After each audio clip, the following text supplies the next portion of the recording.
السلام علیکم ورحمۃ اللہ وبرکاتہ۔ الحمد للہ والصلاة والسلام علی نبی وآلہ وصحبہ وبارک وسلم۔ قال اللہ تعالی وتبارک فی شان حبیبہ مخبرا وآمرا ان اللہ وملائکتہ یصلون علی النبی یا ایہا الذین آمنوا صلوا علیہ وسلموا تسلیما۔ الصلاۃ والسلام علیک یا سیدی یا رسول اللہ وعلی آلک واصحابک یا حبیب اللہ۔ حمد و تعریف و توصیف اللہ جل مجدہ الکریم کی ذات بابرکات کے لیے، جو خالق کائنات بھی ہے اور مالک شش جہات بھی۔ اللہ جل وعلا کی حمد و ثنا کے بعد رسول رحمت، شفیع معظم، نبی محتشم، حضور ختمی المرتبت صلی اللہ علیہ وآلہ وسلم کے حضور ناز میں اپنی عقیدتوں، ارادتوں اور محبتوں کا خراج پیش کرنے کے بعد واجب الاحترام، ذوی الاحتشام، عالی مرتبت، ذی وقار علماء کرام، اساتذہ گرامی، معززین علاقہ، محتشم شرکاء، آج کی منعقدہ تقریب ان بچوں کے سروں پر عزتوں کی دستار رکھنے کی تقریب ہے جو حفظ قرآن کی سعادت سے مالا مال ہوئے، اور ہماری وہ بیٹیاں جنہوں نے قرآن مجید کو مفہوم و ترجمے کے ساتھ اور ضروری تفسیر کے ساتھ مکمل کرنے کی سعادت پائی، ان کو ردائے عزت فراہم کی گئی۔ آپ کے سامنے محترم مولانا حافظ بلال مصطفی صاحب تشریف فرما ہیں۔ یہ ان کی شبانہ روز محنتوں کا ثمر ہے، اور آپ لوگ جس شوق فراواں کے ساتھ، جس محبت کے ساتھ، جس بے تاب ولولوں کے ساتھ تشریف فرما ہے، اور آپ کی محبتیں، آپ کا تعاون عزیزم حافظ بلال مصطفی صاحب کو حاصل رہا، ان کی حوصلہ افزائی کی، اور آج اس ادارے سے 10-11 طلباء نے حفظ قرآن کی سعادت مکمل کی، اور کتنی طالبات نے قرآن مجید کو مفاہیم و مطالب کے ساتھ سمجھنے اور عمل پیرا ہونے کی سعادت سے بہراوری حاصل کی۔ میں دعا گو ہوں کہ اللہ تعالیٰ اس درسگاہ کو قیامت تک قائم اور باقی رکھے، اور آپ سارے لوگوں کو اس کی برکتیں عطا فرمائے۔ آپ کے علاقے میں یہ جو چشمہ نور ہے، اس کی برکتیں آپ کی نسلوں کو نصیب ہو رہی ہیں، اور اتنے بچے یہاں سے حفظ کی سعادت کے بعد جا رہے ہیں، اور یہ سلسلہ انشاءاللہ وقت کے ساتھ ساتھ بڑھتا رہے گا، وسعت پذیر بھی ہوگا اور مبارک بھی۔ اللہ تعالیٰ ان احباب کو جن 3 کا ذکر کیا انہوں نے، جو اس کی بنیادی اینٹ کے طور پہ اپنی مالی معاونت پیش کرتے ہیں، اور اس کے بعد جو پورا علاقہ ان کے ساتھ شامل ہوتا ہے، اللہ سب کو جزائے خیر عطا فرمائے۔ فروغ علم سیمینار کے نام سے آج کی منعقدہ تقریب ان حفاظ کرام اور ان عالی مرتبت طالبات کے ساتھ جڑی ہوئی ہیں کہ آج ہم خراج عقیدت پیش کرنا چاہ رہے ہیں ان بچوں کو اور ان بیٹیوں کو جنہوں نے علم کے زیور سے اپنے آپ کو مالا مال کیا۔ حقیقی زیور یہی ہے۔ انسان اپنے دیگر مشارکات سے ممتاز بوجہ علم ہے۔ باقی جو مخلوقات ہیں، بہت ساری مخلوقات ایسی ہیں جو زور میں ہم سے زیادہ ہیں، شیر میں جو طاقت ہے وہ ہم میں نہیں ہے۔ ہاتھی کی جو جسامت ہے وہ جسامت ہمارے پاس نہیں ہے۔ عقاب کے اندر جو تیز نگاہی ہے وہ ہمیں میسر نہیں ہے۔ قوت شامہ جو کرگس کو دی گئی ہے وہ ہمارے پاس نہیں ہے۔ اسی طرح کوئی اڑان بھر لیتا ہے، کوئی پانیوں کے کلیجے چیر لیتا ہے، کسی کی رفتار کا مقابلہ نہیں ہے، اور کسی کے چہچہے مسحور کر دیتے۔ کوئل کا لہجہ بہت دل آویز ہے۔ تو مختلف اعتبارات سے مختلف خوبیاں مختلف حیوانات کو عطا کی گئی، لیکن انسان اس کے باوصف احسن تقویم ہے، اور اس کا جو شرف اور اس کی جو فضیلت ہے باقیوں پر، وہ اس کے ناک نقشے کی وجہ سے نہیں ہے، اس کے علم کی وجہ سے۔ یہ علم کی وجہ سے، شعور کی وجہ سے، فہم و ادراک کی وجہ سے، عقل کی وجہ سے اپنے دیگر مشارکات سے ممتاز ہوتا ہے۔ اور اگر ایسا نہیں ہے تو پھر اسی کے لیے کہا گیا اولئک کل انعام بل ہم اضل، یہ چوپایا ہے بلکہ چوپایوں سے بھی بدتر ہے۔ تو انسان اپنے مشارکات سے ممتاز علم کی وجہ سے ہوا، حتیٰ کہ فرشتوں پر تفوق ثابت ہوا تو وہ بھی بوجہ علم ثابت ہوا۔ جب اللہ جل شانہ نے فرمایا کہ میں اپنا نائب بنانے جا رہا ہوں زمین پر، تو فرشتوں نے عرض کی کہ مالک ہم تیری تسبیح تیری تقدیس کے ترانے پڑھتے ہیں، اور انسان تو دھینگا مشتی کرے گا، چونکہ یہ ہوا، آگ، مٹی اور پانی کا مجموعہ ہے، اور یہ چاروں عناصر آپس میں متضاد ہیں، تو لازمی نتیجہ یہ ہوگا کہ ٹکراؤ ہوگا۔ تو کہا کہ مالک وہ تو دھینگا مشتی کرے گا، شر اور فساد پھیلائے گا زمین پہ، اور ہم تیری تسبیح اور تقدیس کے ترانے پڑھتے ہیں۔ تو کہا جو میں جانتا ہوں وہ تم نہیں جانتے۔ اور پھر آدم علیہ السلام کو مختلف اشیاء کے نام سکھائے، اور وہ اشیاء فرشتوں کے سامنے رکھی، اور کہا انبئونی باسماء ہؤلاء، مجھے ان چیزوں کے نام بتاؤ۔ تو فرشتے نہ بتا سکے۔ پھر کہا اے آدم ان اشیاء کے نام آپ بتائیے۔ تو وہ پڑھائے گئے تھے، سکھائے گئے تھے، ایک ایک چیز کا نام بتا دیا۔ تو کہا میں نے کہا تھا کہ میں زمین و آسمان کی چھپی ہوئی چیزوں کو جانتا ہوں۔ اب آدم علیہ السلام کا تفوق بوجہ علم فرشتوں پر طے ہو گیا، ثابت ہو گیا۔ اب کہا کہ تمہیں اب میرے شاہکار کے آگے اپنی پیشانی رکھنا ہوگی، تمہیں اب سجدہ کرنا ہوگا میرے شاہکار کے آگے۔ تو حضرت انسان کی عظمت کا اعلان ہوا، اور وہ اعلان کس لیے ہوا کہ تسبیح و تقدیس زیادہ ہے؟ نہیں، وہ تو فرشتوں نے کہا تسبیح و تقدیس میں ہم آگے ہیں، تیری عظمتوں کے ترانے ہم پڑھنے والے ہیں۔ اور انسان اس سے بہت ساری کوتاہیوں کا صدور ہوتا ہے، ہوتا رہے گا، اور اس کا ذکر فرشتوں نے کیا، لیکن ممتاز کس وجہ سے ہوا؟ انسان اپنے مشارکات سے جو ممتاز ہوا، حتیٰ کہ فرشتوں پر یہ جو فائق ہوا وہ بذریعہ علم ہوا۔ تو آج بھی اگر وہ علم کے نور سے مالا مال ہوتا ہے تو وہ مخلوقات سے افضل ہو جاتا ہے، اور اگر وہ جہالت میں ڈوبا رہتا ہے تو وہ چوپایوں سے بھی بدتر ہوتا ہے۔ تو انسان کے شرف کا سبب، انسان کے تفوق کا ذریعہ، انسان کی عظمتوں کا حوالہ علم ہے۔ اسی لیے سیدنا علی المرتضیٰ رضی اللہ تعالی عنہ بولے ہم جبار کی قسمت پہ راضی ہیں، اس نے جاہلوں کو مال اور ہمیں علم سے نوازا ہے۔ تو حضرت انسان کا امتیاز بوجہ علم ہے۔ عالی مرتبت علماء، اساتذہ اور عمائدین علاقہ موجود ہیں، طلباء بھی موجود ہیں۔ یہ جو کتا سیکھ جائے شکار کرنا، جس کو سکھا دیا جائے، تو اس کا شکار کر کے لایا ہوا جانور مردار نہیں ہوتا، حلال ہوتا ہے، اور دوسرا کتا اگر لائے تو وہ مردار ہوتا ہے۔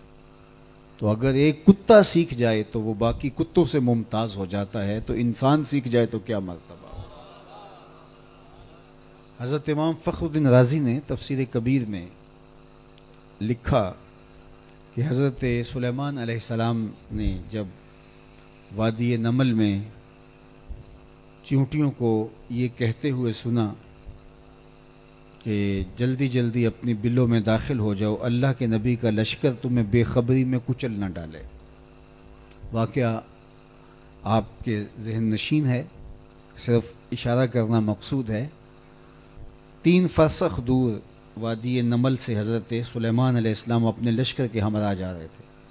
یہ کوئی قصہ یا حکایت کسی کتاب میں نہیں لکھی کہ انکار کر دیا جائے، یہ قرآن ہے۔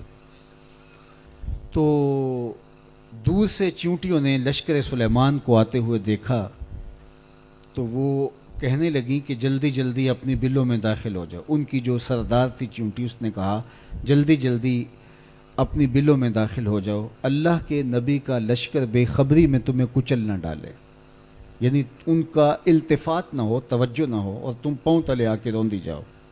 ظاہر ہے کہ وہ ایک ہدف کی طرف نظر جمائے سرپٹ بھاگ رہے ہیں اپنی منزل کی طرف، اور تم عدم التفات کی وجہ سے پاؤں کے نیچے آ کے روندی جاؤ گی، تو بہتر ہے اپنا دفاع خود کر لو اور بلوں میں داخل ہو جاؤ۔ یہ چیونٹی نے اپنی ہمجولیوں سے کہا، اور حضرت سلیمان علیہ السلام 3 فرسخ 9 میل تقریباً دور تھے، اور انہوں نے چیونٹی کی اس بات کو سنا، اور قرآن نے کہا فَتَبَسَّمَ ضَاحِكًا مِّن قَوْلِهَا، تو حضرت سلیمان مسکرا پڑے اس چیونٹی کی بات کو سن کر کے۔ اللہ اکبر! 3 فرسخ دور سے چیونٹی کی بات کو سن کر حضرت سلیمان مسکرا پڑے، یا یہاں جتنا یہاں سے آپ کا لالا موسیٰ ہے اتنا فاصلہ ہوگا، اتنی دور سے چیونٹی نے کہا کہ بلوں میں داخل ہو جاؤ، کہیں تم کچلی نہ جاؤ، تو وہاں سے سنا اور مسکرائے۔ اللہ اکبر! یہاں کہیں نیچے لوگوں کے بیچوں بیچ کوئی چیونٹی چل رہی ہو تو کیا اس کی بات آپ سن سکتے ہیں؟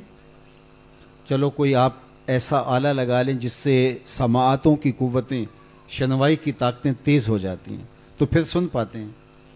چلو آپ اسٹیج کے اوپر کوئی چیونٹی گھوم رہی ہو تو اس کی آواز سن سکتے ہیں۔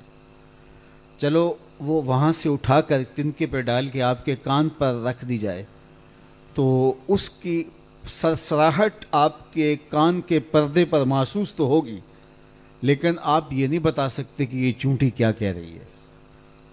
تو قرآن کہتا ہے فَتَبَسَّمَ ضَاحِكًا مِّن قَوْلِهَا، چیونٹی کی بات کو سن کر حضرت سلیمان علیہ السلام مسکرا دیے۔ تو یہ مسکرانا آپ کا جو تھا وہ اس کی اس بات پہ تھا، اور وہ 9 میل دور سے جو ہے، وہ 3 فرسخ دور سے جو ہے وہ اپنی ہمجولیوں سے کہہ رہی تھی۔ اب تیوریات کے ماہرین کہتے ہیں چیونٹی کے منہ میں زبان نہیں ہوتی تو پھر وہ بات کیسے کرتی ہے؟ ایک تو یہ ہے کہ جب چیونٹی نے ڈیٹا ٹرانسفر کرنا ہوتا ہے تو وہ دوسری چیونٹی کے منہ کے ساتھ منہ لگاتی ہے تو اپنے لعاب کو اس کے منہ میں ڈالتی ہے۔ کبھی آپ نے چیونٹیوں کو ایسے جڑ کے بات کرتے دیکھا ہوگا، تو اس سے جو ہے وہ اپنا ڈیٹا ٹرانسفر کرتی ہے، یا پھر اس کے سامنے والے حصے پر 3 حصے ہوتے ہیں چیونٹی کے، سامنے والے حصے پہ مہین سے باریک سے 2 بال ہوتے ہیں، ریشے ہوتے ہیں، ان بالوں کو رگڑتی ہے، اس رگڑنے سے جو آواز پیدا ہوتی ہے اس سے وہ اپنی ہمجولی کو میسج دے رہی ہوتی ہے۔ اللہ کے نبی کی شان یہ ہے کہ 3 میل دور سے، 3 فرسخ دور سے، 9 کلومیٹر دور سے چیونٹی کے 2 بالوں کے رگڑنے سے جو آواز پیدا ہوتی ہے اس آواز کو سنتا بھی ہے، اور اس سے جو مفہوم نکلتا ہے اس کو سمجھتا بھی ہے۔ اور یہ اس نبی کی شان ہے جو مسجد اقصیٰ میں مقتدی بن کے تیرے نبی کے پیچھے کھڑا تھا۔ جب مقتدی کی یہ شان ہے تو مقتدا کی شان کا عالم کیا ہے؟ کبھی بھی نبی کے حواس کو اپنے حواس پہ قیاس کرنے کی بدکاری نہ کیجیے۔ اللہ نے نبیوں کو جو حواس عطا کیے ہیں، جو سماعتیں دی ہیں، جو بصارتیں دی ہیں، یہ انہی کی شان ہے۔ اسی لیے میرے حضور نے ارشاد فرمایا انی ارا ما لا ترون واسمع ما لا تسمعون، جو میں سنتا ہوں وہ تم نہیں سنتے، جو میں دیکھتا ہوں وہ تم نہیں دیکھتے۔ تو حضرت سلیمان نے اس چیونٹی کی اس بات کو سنا بھی اور اس بات کو سمجھا بھی اور اس پہ مسکرائے بھی۔ فَتَبَسَّمَ ضَاحِكًا مِّن قَوْلِهَا۔ اب امام رازی نے کیا کہا؟ آپ اس آیت کریمہ کے تحت فرماتے ہیں کہ اس چیونٹی کو قیامت تک آنے والی چیونٹیوں کا سردار بنا دیا گیا۔ کیوں؟ اس لیے کہ وہ چیونٹی اس بات کا علم رکھتی تھی کہ پیغمبر کی صحبت میں رہنے والا لشکر جان بوجھ کر کے ننھی جان کو بھی ضائع نہیں کر سکتا، اس لیے اس نے کہا کہ کہیں بے خبری میں تم کچلی نہ ڈالو، کچلی نہ جاؤ، ان کے عدم التفات کی وجہ سے یہ حادثہ نہ ہو جائے، ورنہ نبی کی صحبت میں رہنے والے جان بوجھ کے ننھی جان کو بھی ضائع نہیں کرتے۔ اگر یہ حادثہ ہو جاتا ہے تو ان کے عدم التفات کی وجہ سے ہوتا ہے۔ تو اس علم کی وجہ سے اس چونٹی کو قیامت تک آنے والی چونٹیوں کا سردار بنا دیا گیا، اور قرآن نے اس چونٹی کے نام پر سورت کا نام سورہ النمل رکھا۔ اللہ اکبر، یہ پروٹوکول ہے۔ آج بڑی بڑی شاہراہوں کے نام رکھے جاتے ہیں مشاہیر کے نام پر، یہ پطرس بخاری روڈ ہے، یہ فلاں روڈ ہے، یہ فلاں روڈ ہے، مختلف ناموں پہ روڈوں کے نام رکھے جاتے ہیں۔ اللہ نے قرآن مجید کی 114 سورتوں میں سے ایک نام سورت کا اس چونٹی کے نام پہ رکھ دیا۔ اللہ اکبر۔ تو وہ اس بات کا شعور اور علم رکھتی تھی کہ نبی کی صحبت میں رہنے والا لشکر جان بوجھ کے ننھی جان کو بھی ضائع نہیں کر سکتا۔ یہاں رک کے میں ایک جملہ کہنا چاہوں گا، یہ چونٹی کو بھی پتا تھا کہ نبی کی صحبت میں رہنے والا لشکر جان بوجھ کر کے ننھی جان کو بھی ضائع نہیں کر سکتا، اور جو اپنے بدن کے اوپر بم باندھ لے اور انسانوں کے ہجوم میں گھس جائے اور پھر پھٹے اور انسانوں کی بوٹیاں دیواروں پہ چپک جائیں اور پھر ان کا قائد سینے پہ ہاتھ رکھ کے ذمہ داری قبول کرتا پھرے، یہ کسی پیغمبر کا لشکر نہیں ہو سکتا، یہ شیطان کا لشکر ہو سکتا ہے۔ نبی کا لشکر تو جان بوجھ کے جو ہے وہ ایک چونٹی کی جان کو بھی ضائع کرنے کا روادار نہیں ہوتا ہے۔ تو اس چونٹی کو امتیاز دیا گیا علم کی وجہ سے، تو اللہ نے علم کی وجہ سے امتیاز عطا فرمایا۔ اس لیے علم ہی شرف کا سبب ہے، علم ہی وقار کی علامت ہے، اور علم سے ہی درجوں کی بلندی ہے، اور علم کے ذریعے سے انسان اپنے مشارکات سے ممتاز ہوتا ہے۔ اللہ اکبر۔ علماء نے کہا کہ اگر کسی کو یہ پتہ چل جائے کہ اس کی زندگی بہت تھوڑی رہ گئی ہے، جس طرح سزائے موت ہو جاتی ہے، یا آج کل کینسر کے 4 سٹیج پہ کوئی پہنچ گیا تو ڈاکٹر کہتے ہیں اللہ زندگی دے دے تو کوئی ہم نہیں بول سکتے، لیکن جو ظاہری حالات ہے وہ یہی بتا رہے ہیں کہ یہ 1-2 ماہ کا مہمان ہے۔ تو کسی کو پتہ چل جائے کہ اس کے پاس بہت تھوڑی زندگی ہے، اس کا غالب امکان ہو کہ زندگی بہت تھوڑی ہے، تو وہ کیا کرے؟ بہت سارے اعمال ہیں کرنے کے، وہ صدقہ دے، وہ خیرات کرے، وہ روزے رکھنا شروع کر دے، وہ نمازیں پڑھنا شروع کر دے، اس کو سب کچھ کرنا چاہیے۔ لیکن علماء نے کہا جسے پتہ چلے کہ میرے پاس بہت تھوڑا وقت رہ گیا، وہ علم سیکھنے لگ جائے۔ اور میرے اور آپ کے آقا و مولا نے ارشاد فرمایا، جو شخص علم سیکھتا سیکھتا انتقال کر گیا، ابھی تکمیل نہیں ہوئی تھی، تو قیامت کے دن اس کے اور نبیوں کے درمیان صرف 1 درجے کا فرق ہوگا۔ جنت کے 100 درجے ہیں، تو جس درجے پہ نبی ہوں گے اس سے صرف 1 درجہ نیچے ہوگا۔ اللہ تعالیٰ جل شانہ اس کو علم کی وجہ سے یہ برکت اور علم کی وجہ سے یہ شان و شوکت عطا کرے گا۔ یہ بچے جنہوں نے حفظ قرآن کیا، اللہ کی بارگاہ میں دعا ہے یہ کتاب اللہ کے تقاضوں پہ عمل بھی کریں، اور پھر آگے مزید اس کتاب کو سمجھنے کے لیے، اس کا فہم اور نور پانے کے لیے مزید اپنے سفر کو جاری رکھیں۔ یہ بہت خوش نصیب لوگوں کا مقصوم ہے۔ پچھلی امتوں میں کتاب اللہ کے حافظ صرف پیغمبر ہوتے تھے، پیغمبروں کے علاوہ کسی کو یہ اعزاز نہیں ہوتا تھا کہ وہ پوری کتاب کے عالم ہوں، اسی لیے ان کتابوں میں تحریف راہ پا گئی۔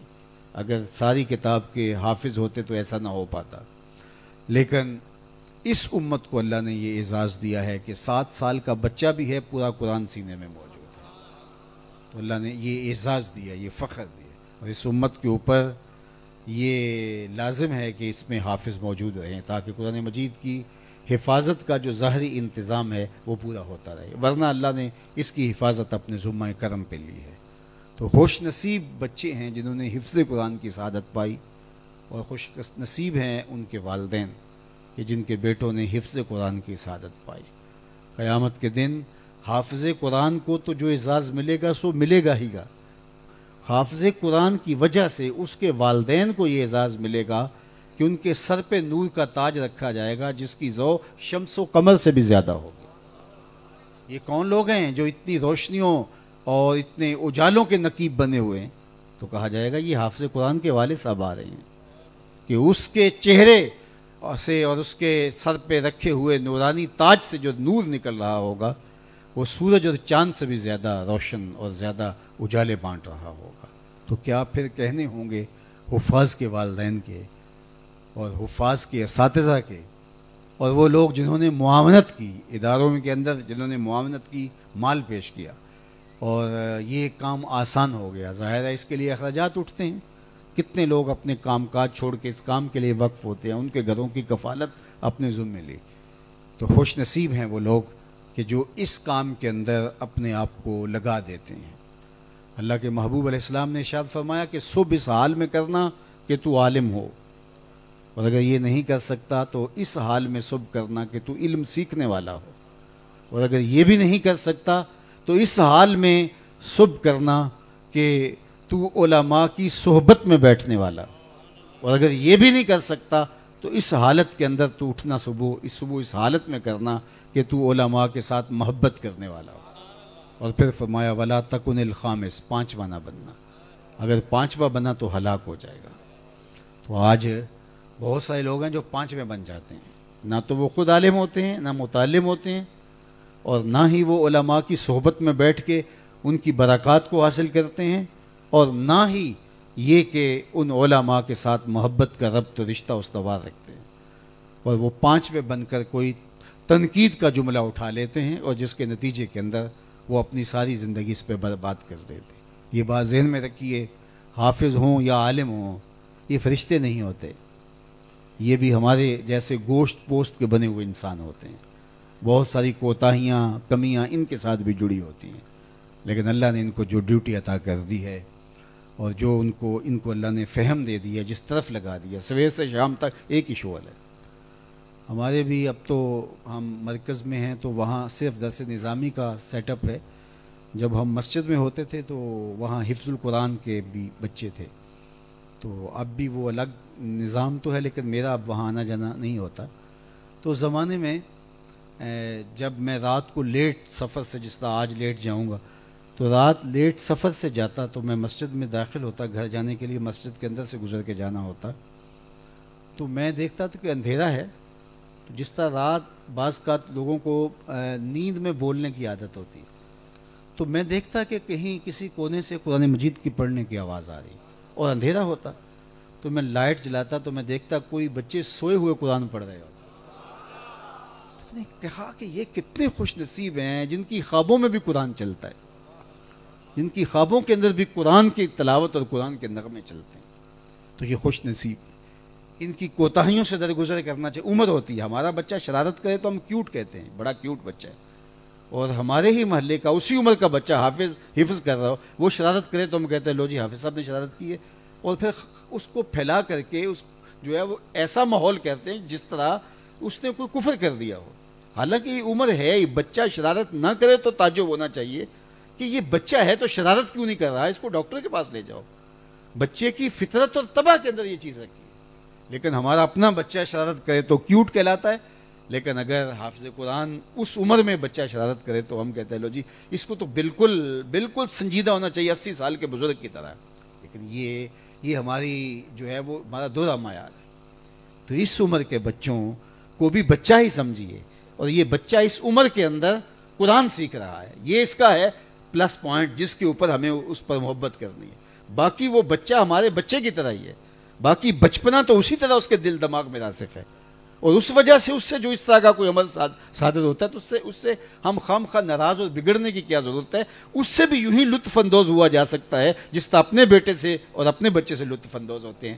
اس کی تو ہم ویڈیو بنا کے ساری فیملی کے گروپ کے اندر ڈالتے ہیں کہ یہ دیکھو اس نے کیسی شرارت کی، اور اپنے جو ہے وہ حافظ قرآن بچہ اس سے کوئی شرارت ہو جائے تو ہم وہ جو ہے وہ پورا محلہ اور پوری گلی اور پورا بازار اور گاؤں سر پہ اٹھا لیتے ہیں۔ ہمارے استاد فرمایا کرتے تھے کہ وہ ایک مدرسہ تھا جس میں بچے پڑھتے تھے قرآن مجید، تو وہ تھے چھوٹی عمر کے سارے، تو یہ عمر ہوتی بچپنے کی اور کھیل کود کی عمر ہوتی ہے۔ تو وہاں ایک بوڑھا شخص تھا جو سارے امور دنیا سے فارغ ہو چکا تھا، ریٹائرمنٹ لے لی، بچوں کی شادیاں کر دی، اب اس نے اپنے آپ کو وقف کر دیا ان بچوں کی خدمت کے لیے۔ وہ کہتا تھا میں تو ان بچوں کی خدمت کروں گا، نوکری کروں گا، کیونکہ اب میں نے بچوں کی بھی شادیاں کر دیں، اپنی ذمہ داریاں بھی، حج بھی کرایا، اب یہی میرا شغل ہے۔ اور وہ بڑی محنت کرتا، کبھی گھی کا کنستر اپنی کمر پہ لاد کے لا رہا ہوتا، کبھی آٹے کی بوری اٹھا کے لا رہا ہوتا، فی سبیل اللہ. کوئی جذبے والے ایسے لوگ ہر دور میں موجود ہوتے ہیں. تو بچے بچے تھے تو انہوں نے اس کا نام ڈال دیا حمار، گدھا. جب بھی کوئی بات ہوتی، بھوک لگی ہوتی، ٹائم ہو جاتا، کہتے بس ابھی وہ ہمارا حمار گیا ہوا ہے، گدھا گیا ہوا ہے، تو سامان لے کے آئے گا تو روٹی ملے گی. تو ایک دن اس کو کسی نے بتایا کہ یہ جن کی تو خدمت کرتا ہے یہ تجھے گدھا کہتے ہیں، حمار کہتے ہیں. ظاہر ہے انسان ہے، بشر ہے، تو اس سے بڑا غصہ آیا، سب کو چھوڑا گھر چلا گیا. کہا میں تمہاری نوکری کروں، میں کوئی پیسے نہیں لیتا اور تم مجھے حمار کہتے ہو. تو روٹھ گیا، ناراض ہو کے گھر چلا گیا. خیرات پڑی، سویا تو خواب میں محشر کا منظر جاگتا ہے. تو کیا دیکھتا ہے کہ وہ چھوٹے چھوٹے بچے، وہ حافظ، تو ان کو جنت کا حکم ہو جاتا ہے. تو وہ مچلتے ہیں، کہتے ہیں نہیں اللہ، ہم نے اتنی دیر تک نہیں جانا جب تک ہمارا گدھا ساتھ نہیں جائے گا، ہم نے تو اس کے ساتھ ہی جانا ہے، وہ ہمیں کھانا کھلاتا ہے. تو وہ اٹھا اور صبح پہلی فرصت میں آ گیا، اور آ کے پھر جو ہے وہ بوری اٹھا کے آ گیا. کہا تم مجھے گدھا کہو، مجھے حمار کہو، مجھے کھوتا کہو، میں نوکری تمہاری ہی کروں گا، اس لیے کہ تم جیسے بھی ہو اللہ رسول کے پیارے ہو تم. اللہ اکبر. تو یہ بچے، یہ جنت کی چڑیاں، یہ جنت کی چڑیاں ہیں، یہ جو بچے ہوتے ہیں اسافیر الجنہ ہیں. تو ان کے ساتھ پیار کیجئے، ان کی دعائیں لیجئے، اور ان کے بچپنے کی کوتاہیوں سے لطف اندوز نہیں ہو سکتے تو درگزر ضرور کیجئے. اور کل یہ چٹائیوں پر بیٹھ کے پڑھنے والے نہ جانے کس مرتبے پہ ہوں گے اور اللہ ان سے کیا کام لے گا.